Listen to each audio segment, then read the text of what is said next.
കഴിഞ്ഞ ദിവസം ഒരു വീഡിയോ ഇട്ടിട്ടുണ്ടായിരുന്നു. പൊട്ടിപ്പൊളിഞ്ഞ റോഡിലൂടെ പോയിട്ട് ഞങ്ങളുടെ ചോക്ലേറ്റ് പോക്കറ്റിന്റെ സ്റ്റിക്കൊക്കെ അടർന്നു വീണത്. ഏകദേശം 5K മേലെ അതിന് വ്യൂസ് കൊണ്ടിട്ടോ. അവിടെ ചെന്ന് ഇറങ്ങിയപ്പോഴുള്ള ചോക്ലേറ്റ് പോക്കറ്റിന്റെ അവസ്ഥയാണ് കേട്ടോ ഈ കാണുന്നത്. ഒട്ടുമിക്ക സ്റ്റിക്കും അടർന്ന് വീണിട്ടുണ്ടായിരുന്നു കേട്ടോ.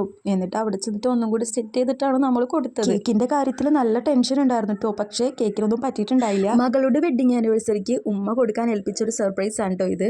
ഒരു കേക്കും ചോക്ലേറ്റ് ബൊക്കറ്റുമാണ് നമ്മളോട് പറഞ്ഞിട്ടുണ്ടായിരുന്നത്. പിന്നീട് ഒരു ഡ്രസ്സ് കൊണ്ട് തന്നിട്ടുണ്ടായിരുന്നു. പിന്നെ ഒരു ഫോട്ടോ ഫ്രെയിമും ഏൽപ്പിച്ചിട്ടുണ്ടായിരുന്നു. ഡ്രസ്സ് ഹാമ്പറിലാക്കണം എന്നൊന്നും പറഞ്ഞിട്ടുണ്ടായിരുന്നില്ല. പിന്നെ ഞങ്ങളുടെ ഒരു ആത്മാർത്ഥത കൊണ്ട് അങ്ങനെ ഹാമ്പറിൽ സെറ്റ് ചെയ്തതാണ്. ഹാമ്പറിലൊക്കെ സെറ്റ് ചെയ്ത് വന്നപ്പോൾ എത്തിക്കേണ്ട സമയം കുറച്ച് വൈകി പോയിട്ടുണ്ടായിരുന്നു കേട്ടോ.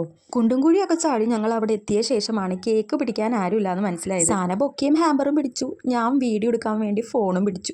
അപ്പൊ കേക്ക് ആര് പിടിക്കും എന്ന ടെൻഷനിലായിരുന്നു. അപ്പോഴാണ് നമ്മുടെ സ്വന്തം കിരിച്ചേട്ടൻ ആ ദൗത്യം അങ്ങോട്ട് ഏറ്റെടുത്തത്. അങ്ങനെ 3 പേരും കൂടി മന്ദം നടന്ന് വീടിന്റെ ഫ്രണ്ടിലെത്തി. കോളിംഗ് ബെല്ല് അടിച്ചതിന് ശേഷം കുറച്ചു നേരം ഒന്ന് വെയിറ്റ് ചെയ്തിട്ടോ ഡോറൊന്ന് തുറക്കാൻ. കേക്കും ബൊക്കയും ഹാമ്പറൊക്കെ ആയിട്ട് ഞങ്ങൾ ഡോറിന്റെ ഫ്രണ്ടിൽ തന്നെ ഡോർ തുറക്കാൻ വേണ്ടി കാത്തിങ്ങനെ നിൽക്കുകയായിരുന്നു. ഡോറ് തുറന്നത് ആ മകളുടെ മദർ ഇൻ ലോ ആയിരുന്നു. കൂടെ ആ മോളുടെ ഹസ്ബൻഡും ഉണ്ടായിരുന്നു. അപ്പൊ നോക്കിയപ്പോ ആ കട കൈയൊടിഞ്ഞിരിക്കുന്നു. എന്റെയും കൈയൊടിഞ്ഞിരിക്കുന്നു. ഈ മാസം ഞാൻ കാണുന്ന 4ാമത്തെ കൈയൊടിഞ്ഞ വ്യക്തിയായിരുന്നു അദ്ദേഹം. ഞങ്ങളെ കണ്ടപ്പോൾ പെട്ടെന്നൊന്ന് സർപ്രൈസ് ആയിട്ടോ. എന്നിട്ട് ആ ഉമ്മ പോയി മകളെ വിളിച്ചിട്ട് വന്നിട്ടുണ്ടായിരുന്നു. സ്വന്തം ഉമ്മയാണ് ഗിഫ്റ്റ് തരാൻ ഏൽപ്പിച്ചതെന്ന് അറിഞ്ഞപ്പോൾ പുള്ളിയുടെ കണ്ണൊക്കെ ഒന്ന് നിറഞ്ഞിട്ട് വളരെയധികം ഹാപ്പി ആയ ഫേസ് ആണ് ഞങ്ങൾ ആ സമയത്ത് അവിടെ കണ്ടത്. ആദ്യം ഡ്രസ് ഹാമ്പറും ചോക്ലേറ്റ് ബൊക്കറ്റും കൊടുത്തു. പിന്നെ അത് കഴിഞ്ഞ് ഗിരിച്ചേട്ടന്റെ കയ്യിൽ നിന്ന് കേക്കും വാങ്ങി അതും കൊടുത്തു. അപ്പോൾ ആള് വളരെയധികം സർപ്രൈസുമായി വളരെയധികം ഹാപ്പിയുമായിരുന്നു കേട്ടോ. കയറി ഇരിക്കെ ചായയൊക്കെ കുടിച്ചിട്ട് പോവാ എന്നൊക്കെ പറഞ്ഞിട്ടുണ്ടായിരുന്നു. പക്ഷെ ഞങ്ങൾ പെട്ടെന്ന് തന്നെ അവിടെ നിന്ന് ഇറങ്ങിട്ടോ. അപ്പോൾ ഫോട്ടോ ഫ്രെയിമിന്റെയും ഹാമ്പറിന്റെയും ചോക്ലേറ്റ് ബൊക്കറ്റിന്റെയും ഫൈനൽ ലുക്ക് ഞാൻ ഈ വീഡിയോ കൊടുക്കുന്നുണ്ട്. ഇഷ്ടപ്പെട്ട എല്ലാവരും ഫോളോ ചെയ്യാൻ മറക്കണ്ട കേട്ടോ.